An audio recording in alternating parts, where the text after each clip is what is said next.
Seja muito bem-vindo ao Tem Conversa, o seu espaço semanal de conversa boa, de entrevista e bate-papo em Curitiba com gente que sempre tem muito conteúdo.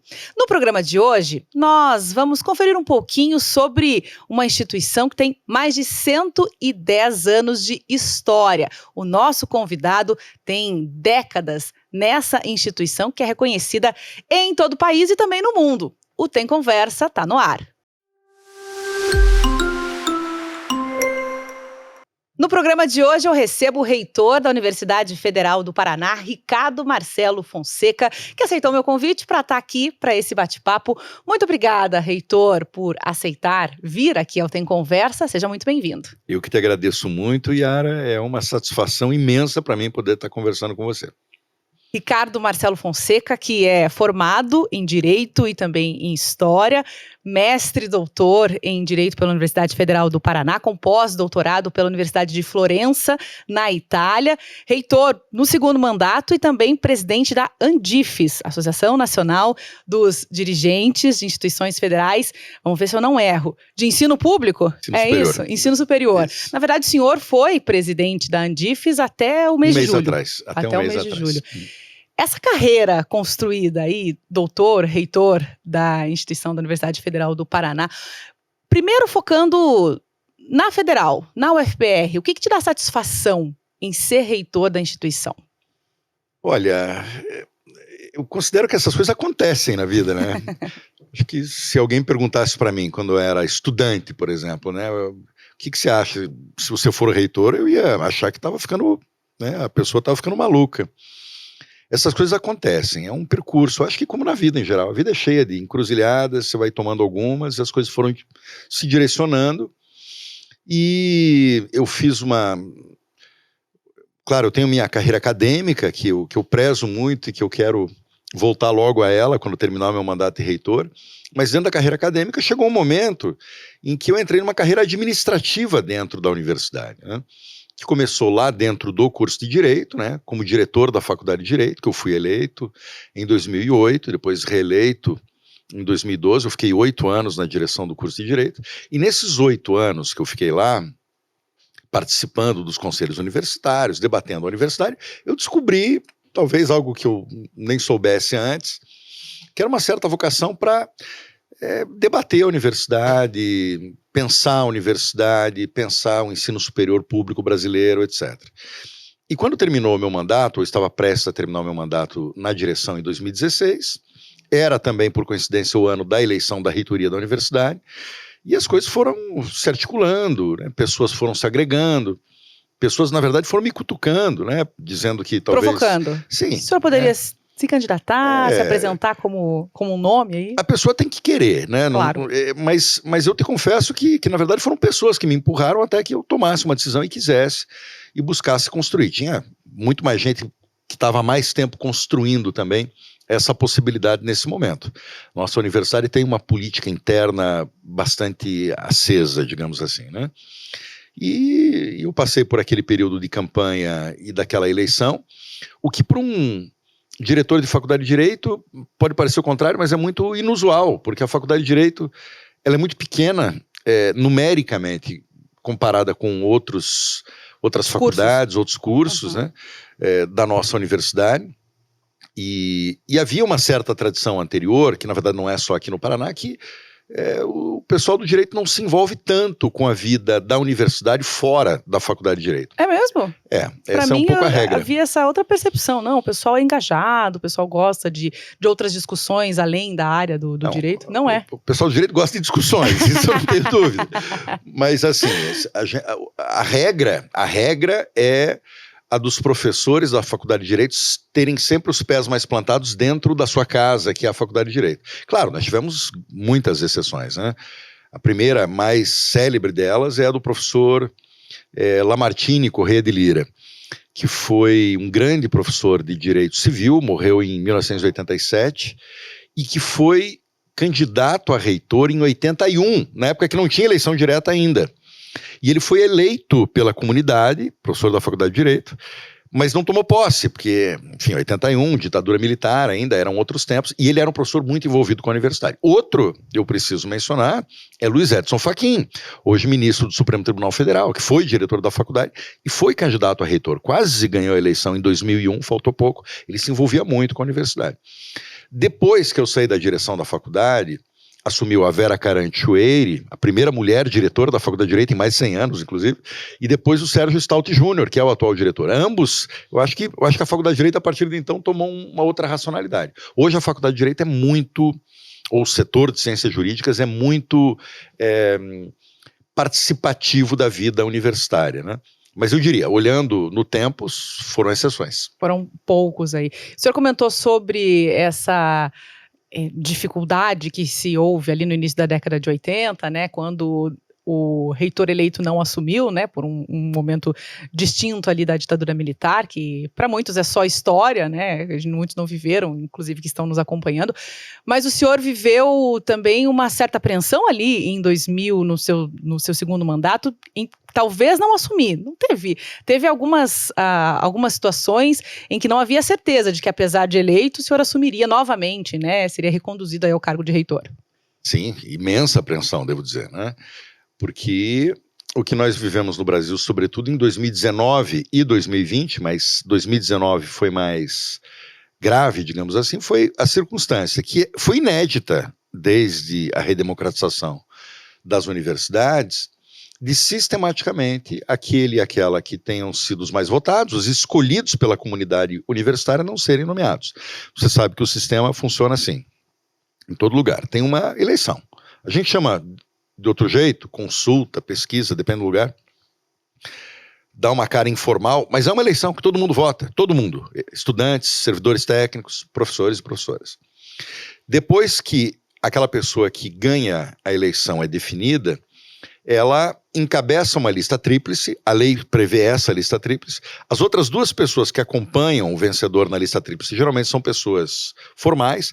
Aqueles que disputaram a eleição de verdade geralmente se retiram nessa segunda fase. E assim sempre funcionou. Na Federal do Paraná, desde 1985 sempre funcionou assim. Quando o primeiro reitor eleito e empossado, que foi o Riad Salamone, começou a comandar a universidade. Mas o que foi acontecendo a partir de 2019 foi que eram nomeados o segundo ou terceiro da lista. Ou, em alguns casos, o governo simplesmente não nomeava ninguém, deixava um dirigente pro tempore, como a gente chamava.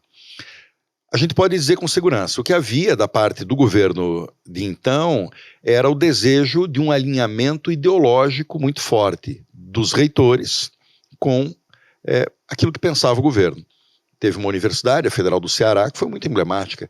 Lá, se eu não me engano, o candidato que teve 4% dos votos da comunidade acabou virando reitor.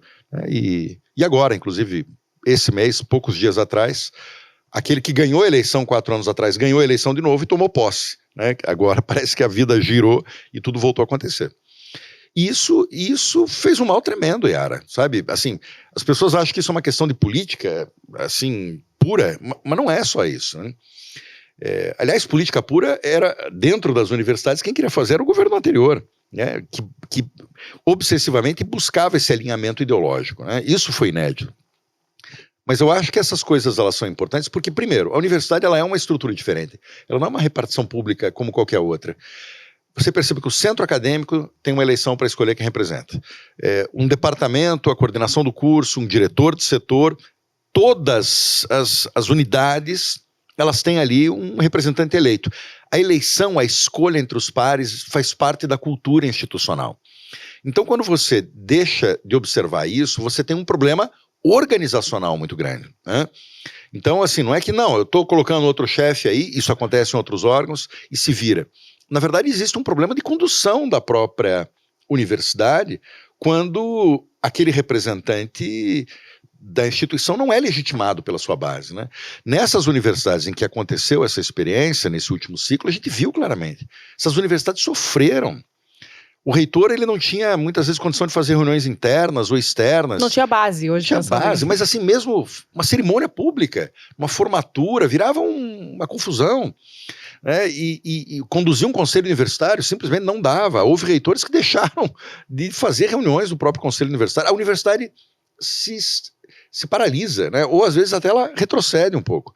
Então, assim, a democracia universitária ela tem um sentido que impacta no aspecto da eficiência mesmo da instituição pública, né?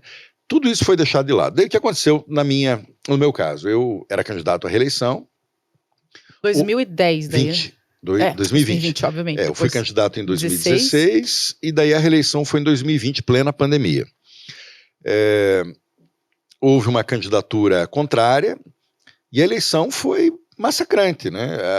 Eu recebi 92% dos votos da comunidade, 95% dos votos dos estudantes. Nunca houve uma margem tão larga numa eleição de reitor e nunca houve tanta gente votando, né? Foi uma votação remota que acabou funcionando bem.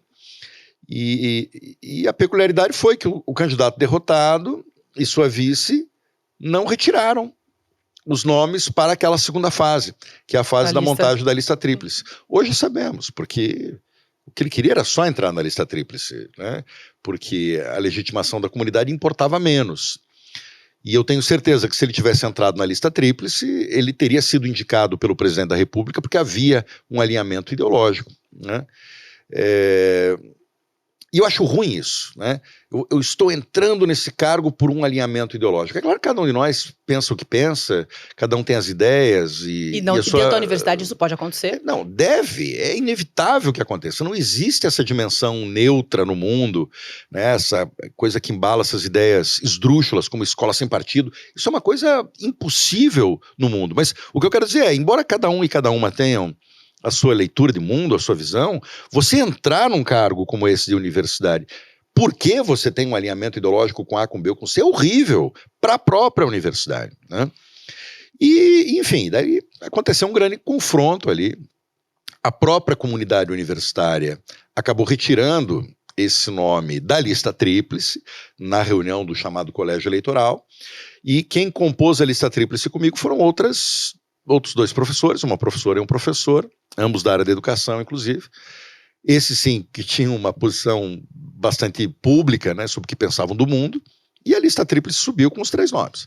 Eu te confesso que eu fiquei muito tempo sem saber o que ia acontecer, até a hora da nomeação. Não iria ser reconduzido ali. Agora, o que eu vi naquele momento, que foi muito bonito, Yara, foi o seguinte, né? Houve uma conjunção das forças políticas e econômicas do Paraná, e sindicais, enfim, de todas as entidades da sociedade civil em torno da nomeação do reitor eleito, né? O chamado G7, né? O grupo, enfim, das entidades que representam o setor produtivo no Paraná assinaram unanimemente, os 3 senadores na época assinaram, houve uma carta da bancada dos deputados federais. Eu sei que não foi unânime, uns 4 ou 5 não assinaram, eu sei quem foram, e sei por que foi, né, inclusive, né? Mas assim, a bancada paranaense também veio junto. Foi como se a eleição tivesse sido, mais uma vez, legitimada por outras entidades aí que não pertencentes à universidade. Exatamente.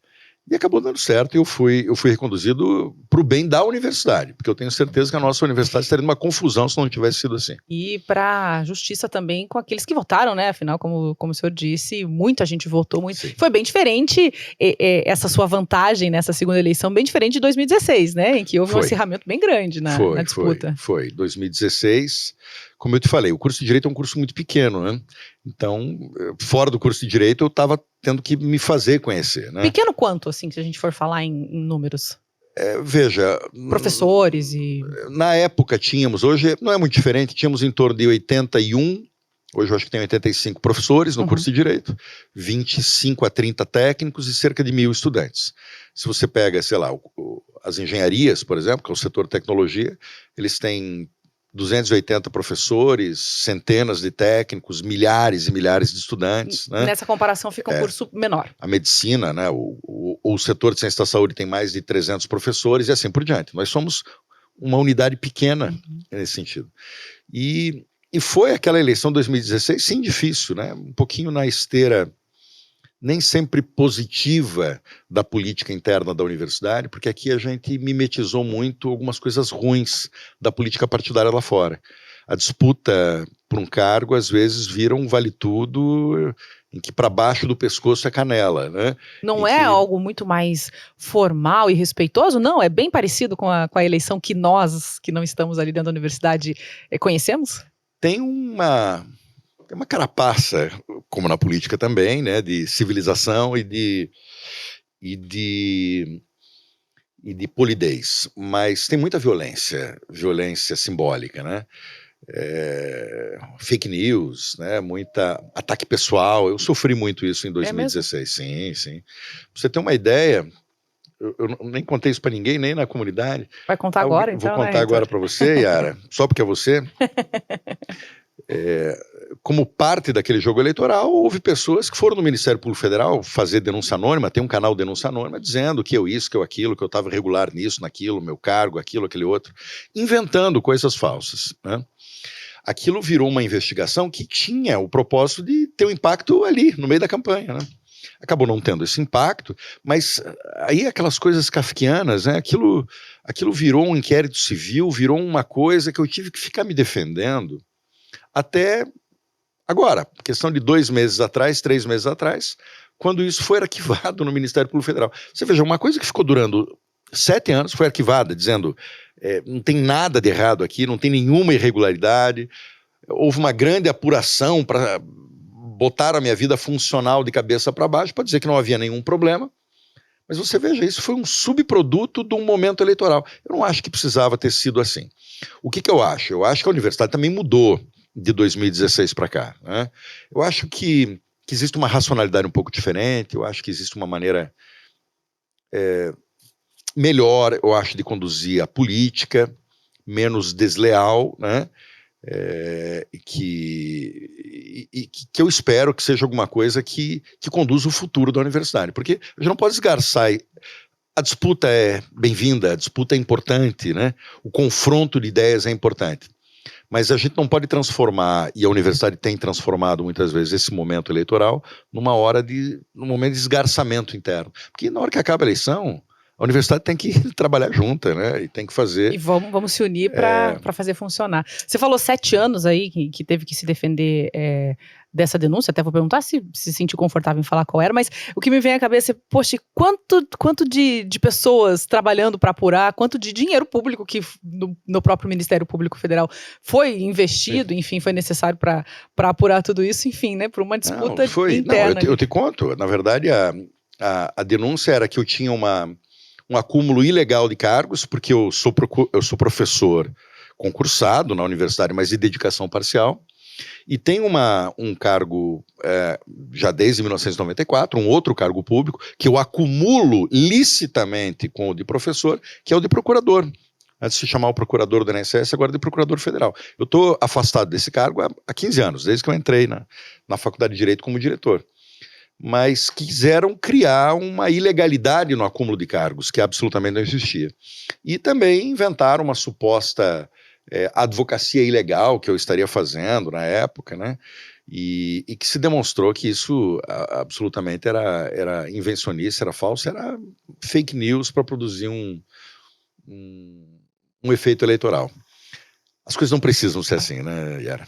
Não há essa necessidade, né? Mas há que ter a necessidade de ter resiliência e coragem para seguir, né, em meio a tudo isso. E aí vem a minha próxima pergunta: o que te surpreendeu lá em 2016, né, quando o senhor assumiu, 17 que começou, ou começa em 16? 19 de dezembro de 16 eu comecei. No finalzinho. Uhum. O que te surpreendeu com esse cargo de reitor? Nossa, é desse jeito que eu tenho que trabalhar, é tanta coisa que eu tenho que gerir, que administrar também. Teve algo que você falou assim, eu não esperava que fosse ou tão difícil ou tão bagunçado, não sei, algo nesse sentido. Não, bagunçado não, né?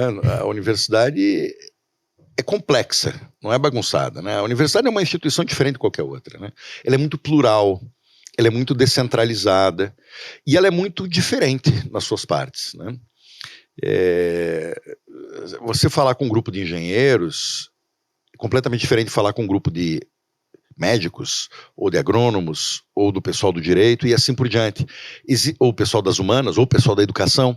Cada uma tem, ou do jornalismo, cada um tem não só um jargão, mas um jeito de encarar, não só o mundo, mas a vida acadêmica. Então, você tem que administrar uma diversidade muito grande e saber conversar com essa diversidade. Isso é um grande desafio. Eu me surpreendi quando entrei na reitoria, porque Eu me considerava já um gestor assim, experiente, né? Eu estava 8 anos dirigindo um setor, estava na vida dos conselhos, mas não, a reitoria é uma coisa completamente diferente. É outra escala, mas não é só no tamanho, é nos Nas problemas, complexidades. nos recursos, nos desafios, né? E com toda humildade eu digo, e eu acho que todo mundo tem que dizer isso, que passou por uma cadeira de reitor, você tem que passar por um momento de aprendizado, você tem que se abrir e aurir muito daquele mundo para entender como funciona. Eu acho que estou tentando entender até hoje algumas coisas, embora, claro, eu já tenha aprendido muito. Mas eu diria assim, o que me surpreendeu muito foi o fato de eu ter entrado, né? Fim de 16, início de 17, né? Se a gente lembrar o que estava acontecendo no Brasil nessa época. Um momento em que o vento soprava contra as universidades, né? Um discurso absurdo de que a universidade é um lugar de perversão e é um lugar negativo, é um lugar nocivo, ela é alguma coisa que vem lá de trás, eu diria talvez 2014, 2015, que é, aliás, um modo como movimentos conservadores fazem em todo o mundo. Não tem nem muita novidade nisso que aconteceu aqui no Brasil, né? E eu assumi quando isso estava acontecendo. Eu preciso lhe dizer, estava na época do auge da Lava Jato também nesse momento. E eu acho que a Lava Jato não é só a Lava Jato. A Lava Jato é o lavajatismo que acabou se impregnando nas instituições brasileiras, no judiciário brasileiro, daquele momento histórico. Hoje eu acho que tem toda uma revisão, né, um escovar a história contra pelo, como diz o Walter Benjamin, e recolocar as coisas no lugar. Mas quando eu falo que o lavajatismo pegou nas instituições, é porque em 2017, que foi o meu primeiro ano, os órgãos de controle da administração pública estavam impregnados daquele espírito do moralismo administrativo, aquele clima policialesco e com uma lupa imensa, tal como um Torquemada contemporâneo, né? E, por exemplo, Yara, em 2000, até para tirar um pouquinho o foco daqui, só, né? Em 2017, entre fim de 16 e 17, teve uma grande intervenção que une CGU, TCU e uma operação da Polícia Federal, que naturalmente daí também envolve o Ministério Público Federal, com a autorização do Judiciário, na URGS, a Federal do Rio Grande do Sul. E assim, centenas de pessoas chegando às 6 da manhã, fazendo conduções coercitivas, tratando a universidade como se fosse um covil de bandidos. Eu, com 2 meses de gestão, aconteceu isso na UFPR, em fevereiro de 2017, por supostos desvios que teriam acontecido entre 2013 e 2016. Isso foi apurado, não tinha nenhum envolvimento direto de nenhum servidor da ativa. Tinha, na verdade, um desvio sim, e tinha sim um envolvimento de servidoras aposentadas, elas inclusive foram presas depois, mas o fato né, enfim, a gente melhorou todo o sistema de controle, de integridade da universidade, de transparência, depois disso inclusive, mas é o modo como as coisas aconteceram, né? Eu estava em Brasília no dia, vieram 100 agentes da Polícia Federal, do TCU, fortemente armados, às 6 da manhã, na casa de uma série de servidores, foram levados coercitivamente para prestar depoimento. Aliás, eu preciso dizer que todos eles sequer foram indiciados depois no inquérito policial, ficou bastante óbvio que nada tinha a ver. Então esse é um modo, e a imprensa em cima. A gente colaborando, né? Sem dúvida. Eu acho que a imprensa precisa fazer também uma reflexão. O meia-culpa, claro que sim. Por tudo que aconteceu no Brasil nos últimos tempos, né? O modo talvez com certo déficit de reflexão com relação a alguns processos, né? Nesse caso, que eu chamo de lavajatismo, né? Sem pensar do que acontecia naquela vara federal lá do Sérgio Moro, eu estou dizendo, nas instituições, quer dizer, aí parece que pegar um desvio, ainda que fosse mínimo, ainda que houvesse necessidade de, claro, se houve desvio, tem que se apurar e tem que se punir, dúvida, óbvio. Sem dúvida, e a imprensa, né, tem todo o direito, claro, de olhar e noticiar, mas não era bem assim que as coisas aconteciam, Yara. Foram uns 60 dias de martelamento diário em torno. Eu honestamente achava que houve uma certa desproporcionalidade. Mas, enfim, né, respeito à imprensa. Mas quero te dizer, que aquilo que aconteceu na UFPR não foi o pior. Alguns meses depois aconteceu na Federal de Santa Catarina. Tô lembrando agora de um, eu não lembro se, não lembro se era reitor, qual era o cargo. Sim, era o reitor. Era o reitor. O Cancelier, que eu conhecia, era meu colega reitor, aliás, conhecia também porque ele era da área do direito. Enquanto eu fui diretor da Faculdade de Direito aqui, ele era o diretor da Faculdade de Direito da Federal de Santa Catarina. Eu estive com ele em agosto daquele ano, num evento. Em agosto mesmo, estoura aquela operação policial. Essa, que não deu em nada, depois de 5 anos de investigação, uma coisa absolutamente absurda, e que culmina com aquele evento absolutamente trágico, que nós sabemos que o reitor Cancelier se suicida lá no shopping Beira-Mar, em Florianópolis, pouco depois.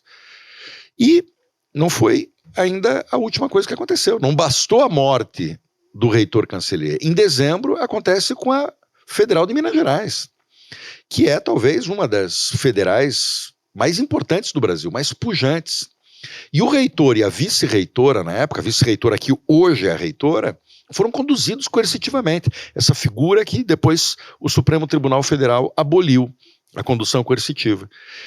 E, de novo, sempre no mesmo padrão. Centenas de policiais armados como se estivessem entrando num covil de bandidos. Então, assim, eu tento me afastar dessas circunstâncias mais individuais que são dramáticas, mas pensa, por que no arco de 12 meses as universidades no Brasil inteiro foram tratadas dessa maneira? E não quaisquer universidades. É a URGS, a UFSC, a UFMG e a UFPR, que são 4 das mais importantes universidades.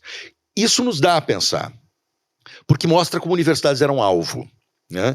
E é esse o período que eu peguei. Um período em que se falava bobagem de todo tipo.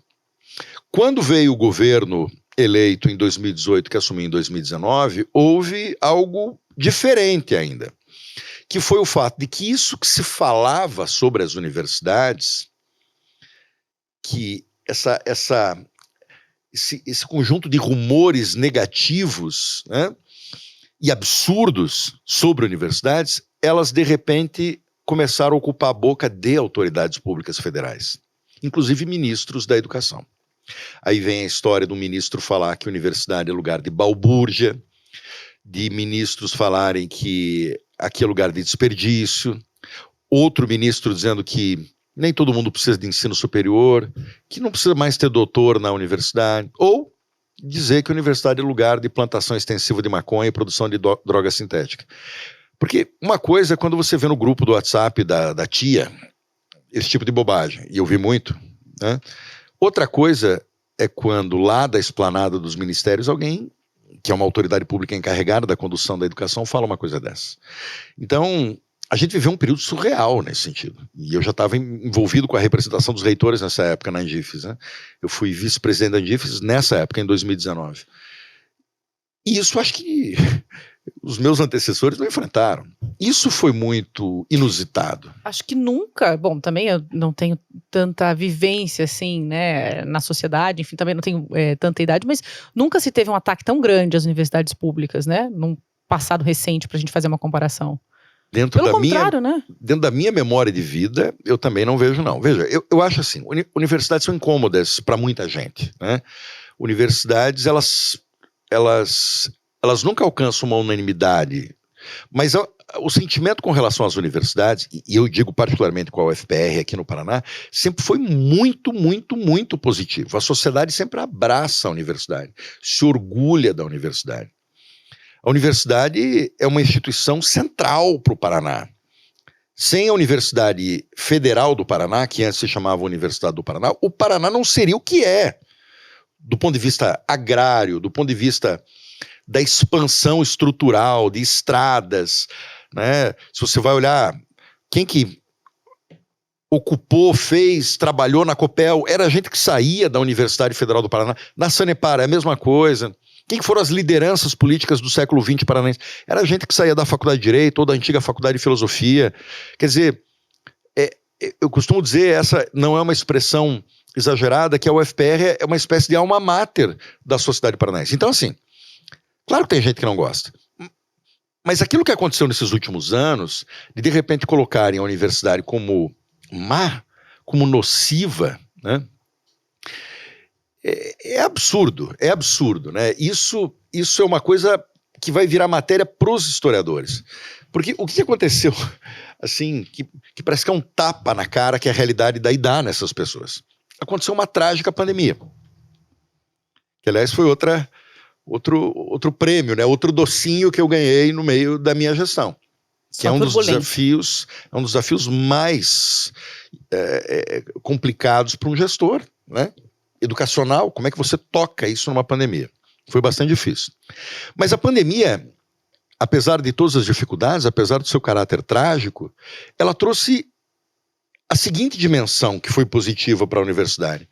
Ela escancarou, mesmo num momento que era politicamente muito negacionista, era um momento em que se falava mal de universidades, de cientistas, ela escancarou como a ciência é importante. Ela escancarou o fato de que se você não aposta na ciência, na voz da ciência e dos cientistas, você pode morrer. Se você não ouve o cientista e ouve o WhatsApp da tia, você pode morrer quando você está passando por uma pandemia, né? E isso foi muito forte, né? A relação da imprensa com as universidades mudaram nesse período. De repente a gente começou a ser chamado em dobro para falar de questões médicas, biomédicas, mas não só. Para falar um pouco de tudo. De repente parece que o cientista ressurge, porque os cientistas estão dentro das universidades públicas brasileiras, sobretudo, né? Então, de repente, a universidade... Bom, eu preciso saber alguma coisa? Temos que falar com a universidade. Temos que confiar em alguém. Temos que confiar. E quem que é mais confiável do que um cientista, né?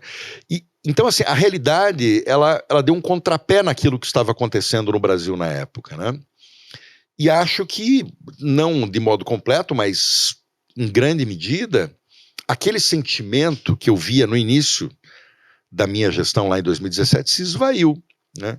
Hoje o sentimento com as universidades é outro, né? É outro. Embora não completamente, né? Embora não completamente. Mas enfim, aí eu acho que a mudança histórica precisa tocar as coisas. Reitor, o que você, como é que o senhor avalia, onde que essas pessoas que fizeram críticas, e fazem ainda, mas enfim, fizeram de uma forma muito mais presente essas críticas à universidade, por que elas encontraram terreno fértil para isso? Por que isso acabou florescendo de fato em pessoas que às vezes não pensavam sobre isso ou não tinham essa iniciativa, essa vontade com objetivos que aí a gente não vai saber, ou até pode conversar sobre isso, mas enfim, por que essas pessoas acreditaram nesse discurso e muitas começaram a propagá-lo também? Bom, veja, eu preciso te dizer antes de tudo, Yara, né? Porque as universidades não são perfeitas. A gente tem defeitos. Mas qualquer instituição, como qualquer pessoa, tem defeitos. Eu não estou advogando aqui que nós sempre fazemos tudo né, na mais absoluta perfeição. Mas eu defendo, e vou continuar sempre defendendo, que as universidades públicas brasileiras são instituições extraordinárias, que podiam ser melhores aqui ou acolá, mas elas fazem coisas que talvez nenhuma outra instituição faz. Elas têm uma natureza muito especial. E isso deveria ser apreciado pela sociedade, como acho que é em grande medida.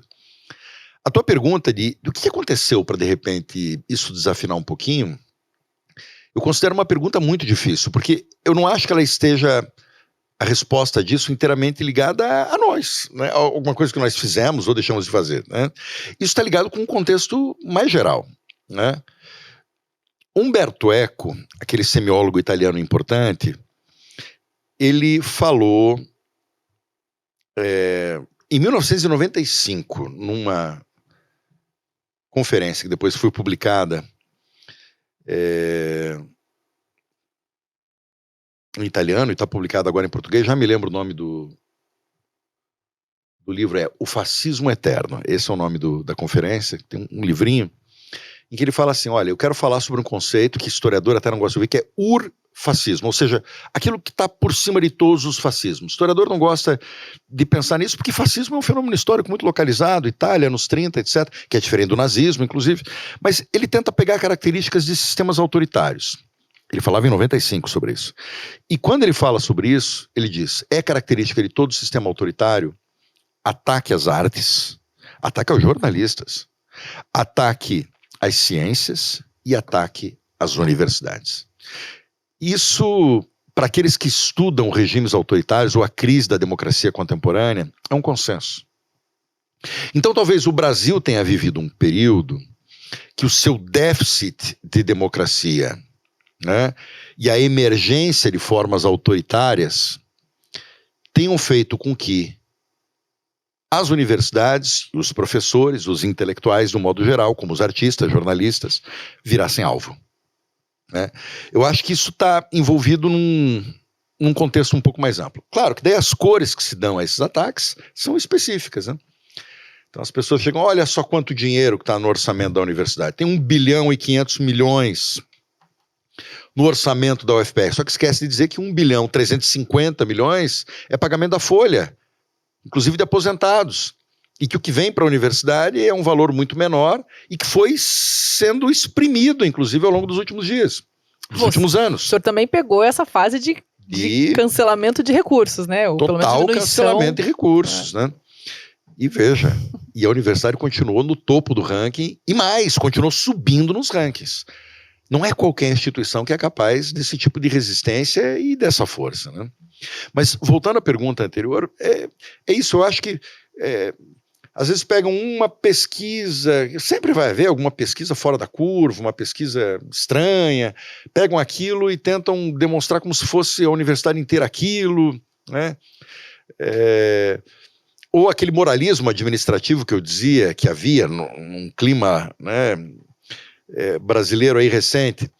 As pessoas vão numa sala e vem uma pichação, geralmente vão numa sala de centro acadêmico, onde as pessoas, sim, exercitam a sua criatividade dentro de uma sala que é reservada para estudantes, né? E viram só, olha o que fazem com o patrimônio público, é assim que se joga com o moralismo administrativo. E esse tipo de coisa circulou muito, né? Eu me lembro, eu conto isso muito por aí.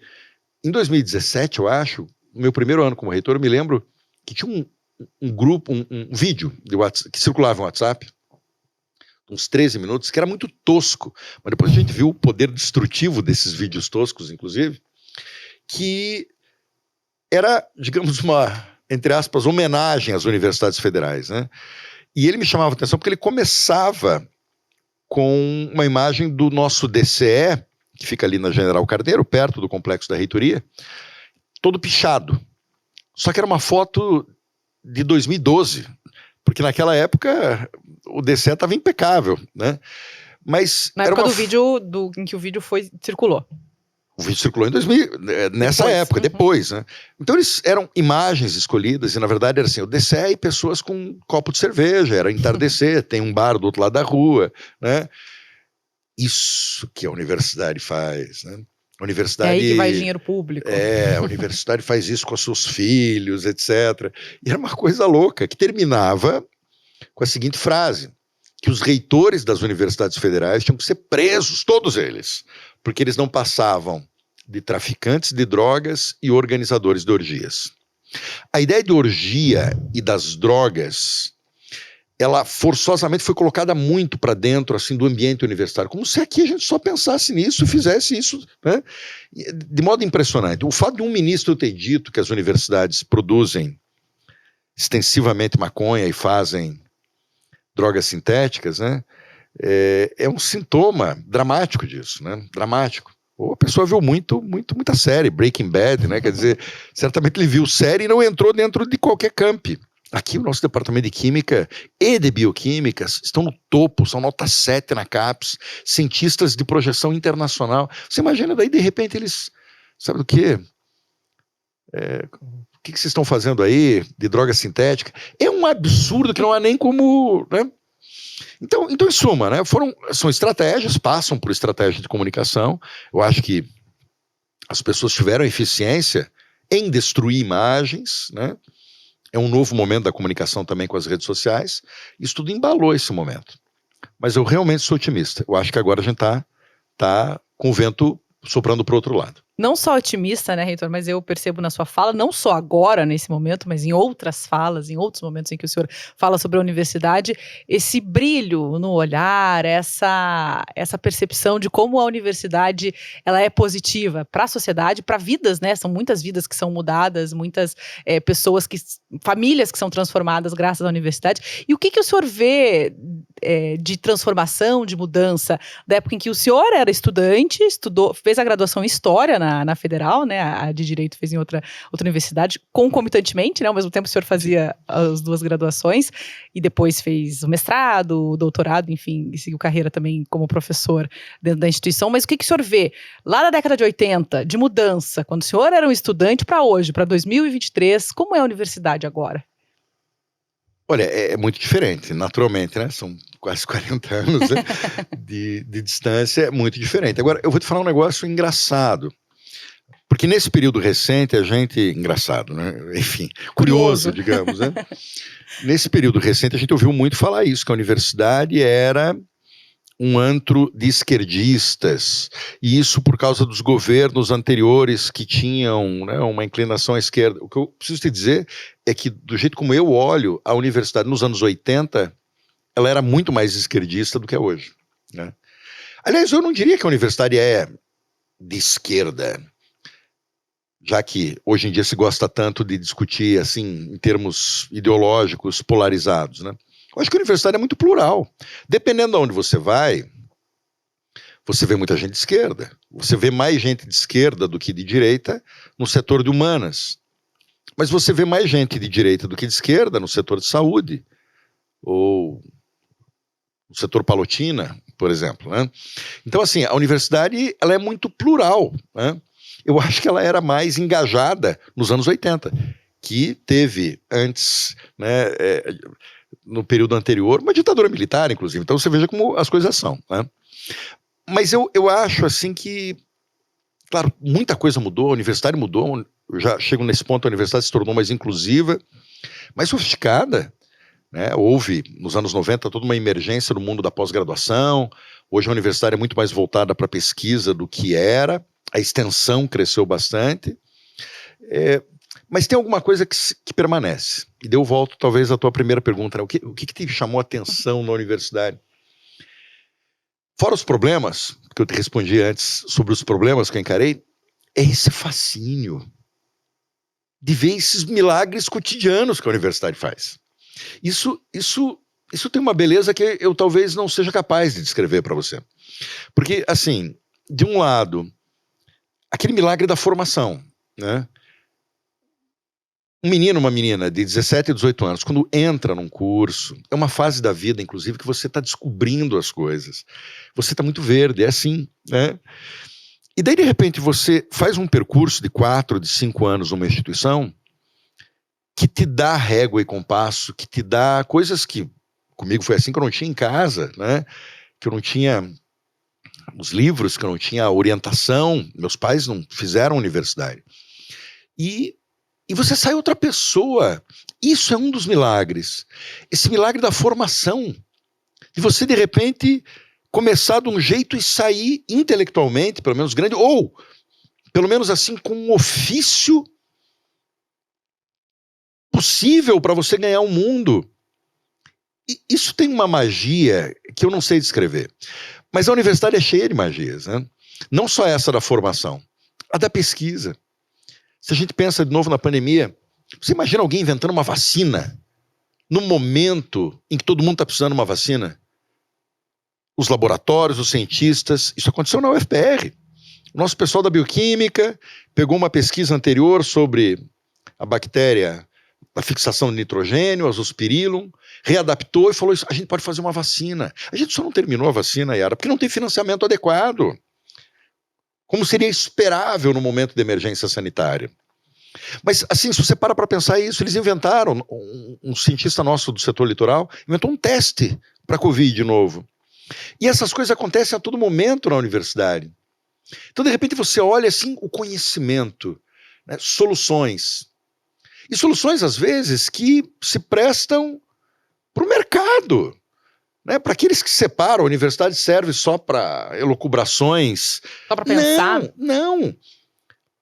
Coisas que servem para o agronegócio, né, que servem para a indústria contemporânea. A gente não pode pensar uma renovação da indústria contemporânea, dos serviços, portanto do comércio, ou do setor de serviços, ou do agronegócio, que é tão potente, sem ciência e tecnologia. E ciência e tecnologia estão dentro das universidades públicas. Então você vê essas coisas acontecendo, é um milagre. Mas o milagre que mais me toca é esse milagre mais recente das universidades, que é o milagre da inclusão. Que talvez seja uma função que universidades no exterior não tenham, como a universidade brasileira tem. Que é o fato de que hoje a universidade, ela não é mais um lugar de elite, como era na época que eu fiz.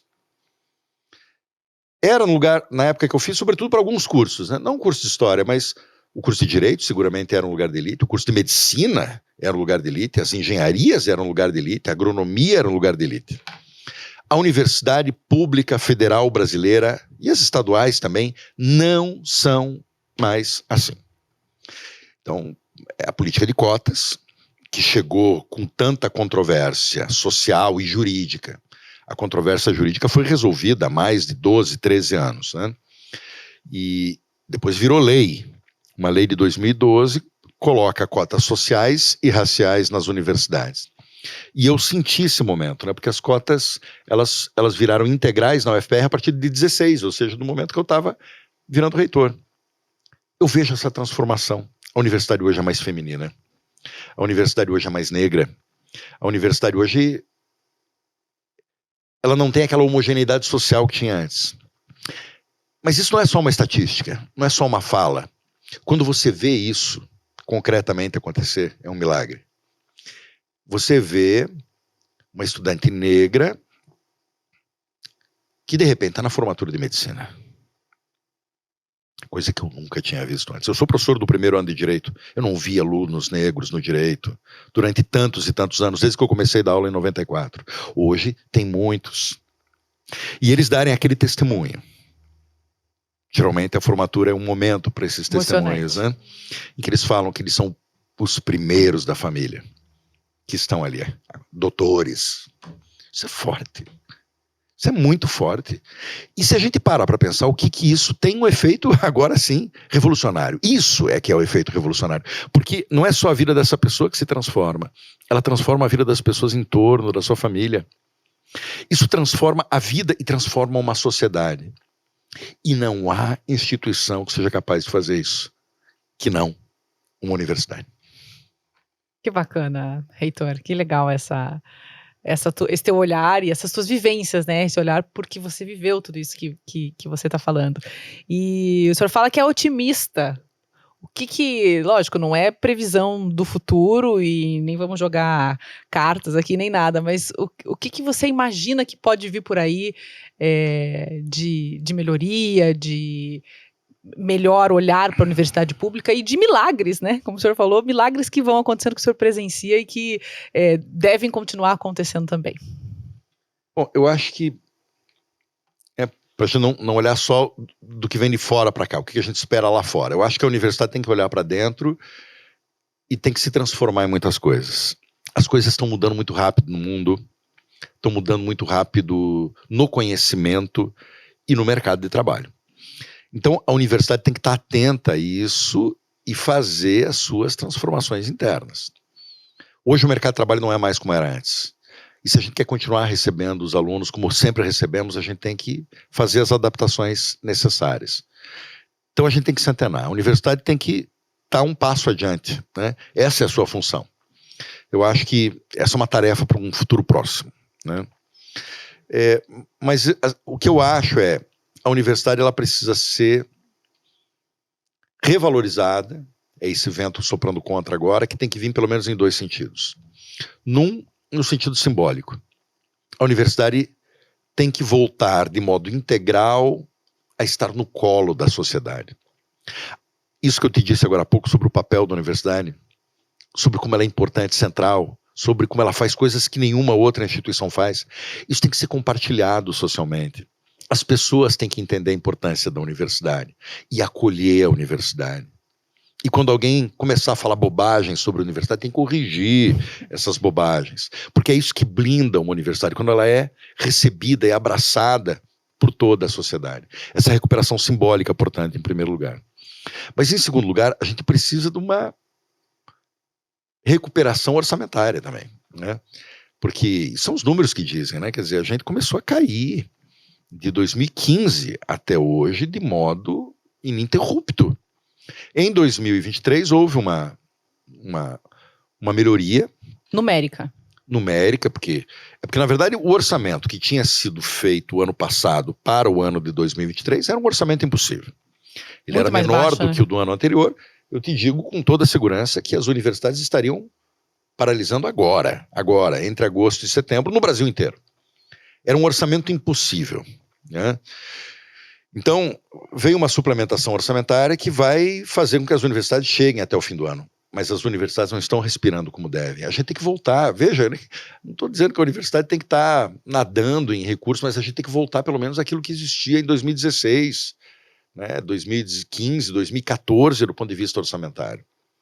Porque o Brasil precisa dessa resposta. O Brasil tem um déficit de doutores, as universidades públicas que têm a maior parte das pós-graduações.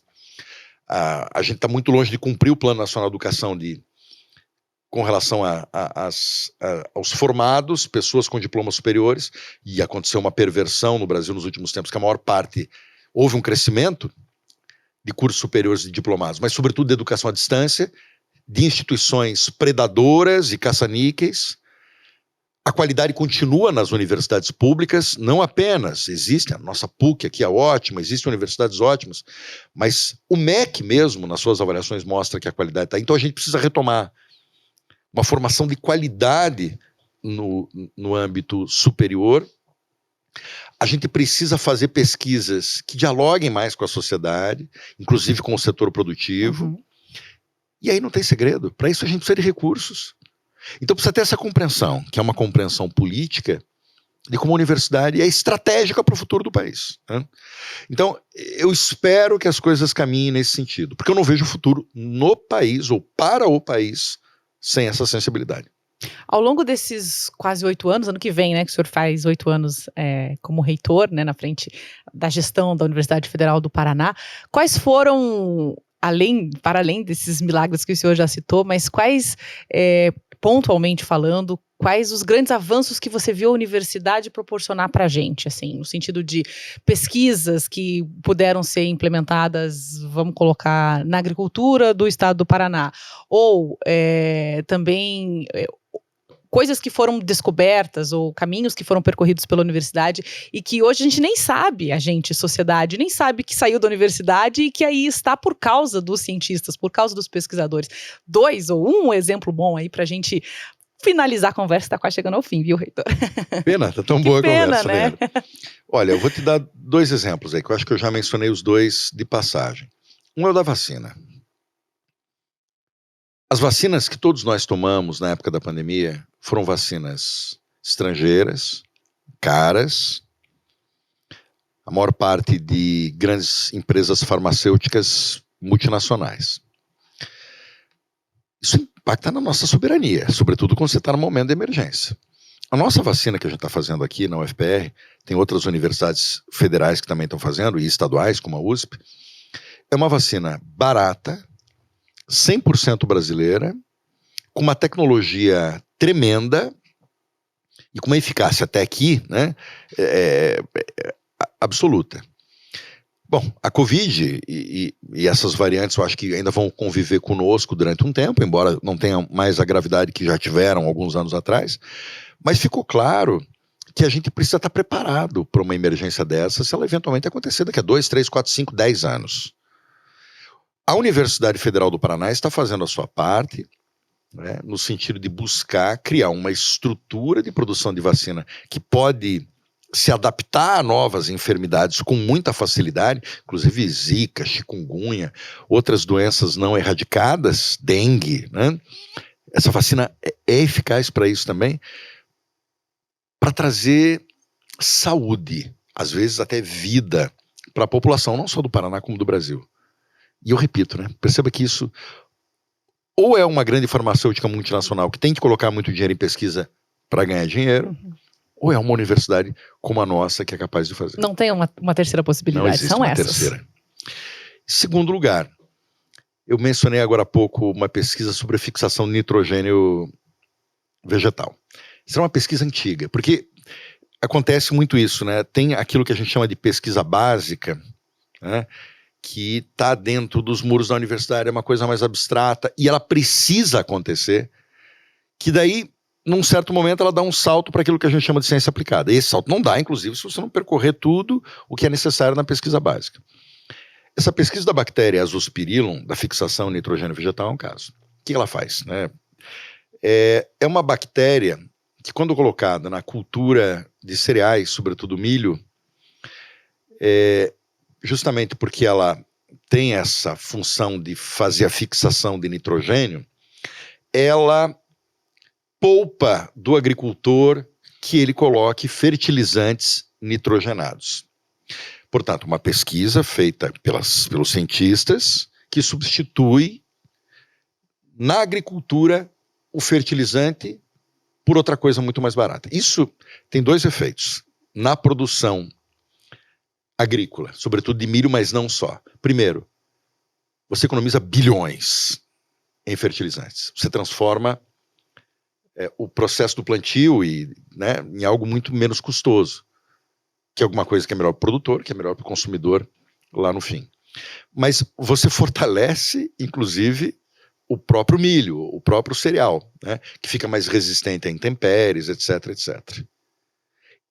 Esse é um exemplo de tantos de como a ciência interfere no agronegócio. Esse é um exemplo, o FPR.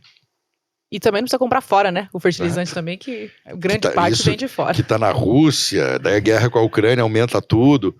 Soberania. Ciência da soberania. Muito bom. Reitor, eu falei que ia terminar, mas eu vou fazer mais uma pergunta, porque eu quero saber o que o senhor ainda quer fazer, quais são os seus objetivos, aí, o planejamento, nesse mais 1 ano e meio, um pouco menos, à frente da universidade. Olha, eu quero, primeiro, fazer algo que às vezes não é muito visível, mas que é muito importante, é algo imaterial, mas é crucial institucionalmente, que é manter uma cultura de institucionalidade forte dentro da gestão da universidade.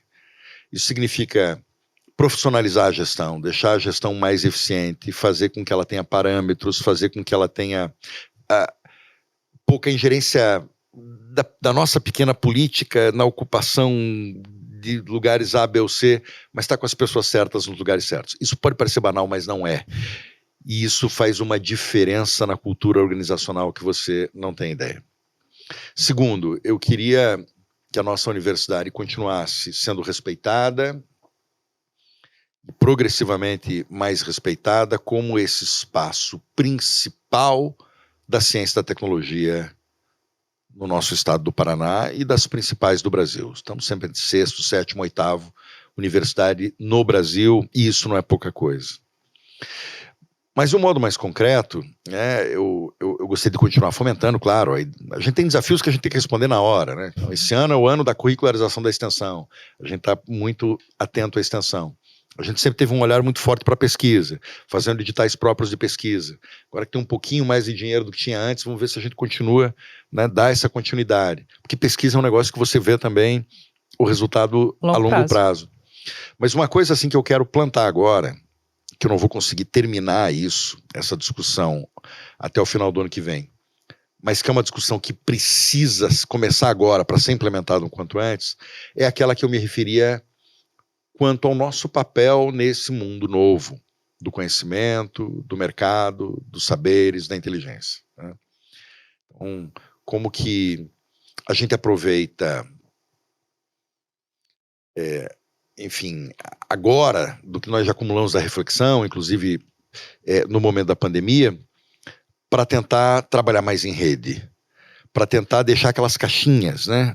Cada conhecimento numa caixinha que corresponde a um departamento da universidade, para que a gente seja capaz de responder melhor aos desafios que vêm de fora, né? Que vêm de fora da sociedade, às vezes do mercado, às vezes do próprio governo. A gente precisa estar melhor preparado para isso. Nada melhor com o reitor, que já conhece várias áreas agora, né? Que saiu do direito, mas teve que lidar e falar com os agrônomos, os engenheiros, os biólogos, enfim, tanta e tanta gente, né? A Graciela, minha querida vice-reitora, ela brinca, né?